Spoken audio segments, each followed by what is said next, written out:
Isang mapagpalang araw mga lodis.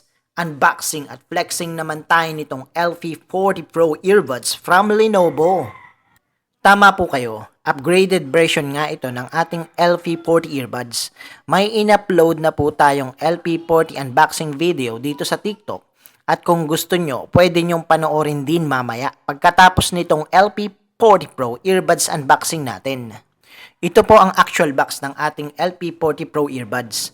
Kung mapapansin nyo, black color na ang packaging nito unlike sa LP40 na may white and red combination. Okay naman ang packaging, astig kung tutuusin.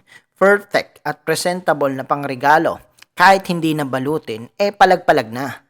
Goods nga ito sa birthday ng mga kaibigan or kapatid nyo. At syempre, sa mga jowa nyo na pang mansary or anniversary ang galawan. O basta any occasions. Pwedeng-pwede yan. Pagbukas natin ng box, makikita mo agad yung package inclusions nito. So isa-isahin na muna natin ang mga laman ng box. May certificate of quality. Type-C charging cable. May kasama na din itong extra silicone ear tips.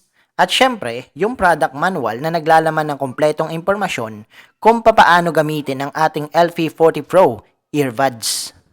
At ito na nga yung pinaka-unit natin. Ito ang Lenovo LP40 Pro earbuds. Sa unang tingin, masasabi nyong parehas na parehas sila ng LP40. Gayunpaman, marami silang pagkakaiba tulad ng placing ng mga logo at yung mismong earbuds niya ay may silicone ear tips na kumpara sa LP40 na wala.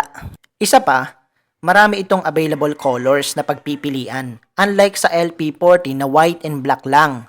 Dito sa LP40 Pro, pwede kang pumili sa white, black, pink, purple, and green. Magandang earbuds din talaga ang LP40 Pro, lalo na't upgraded version na nga ito.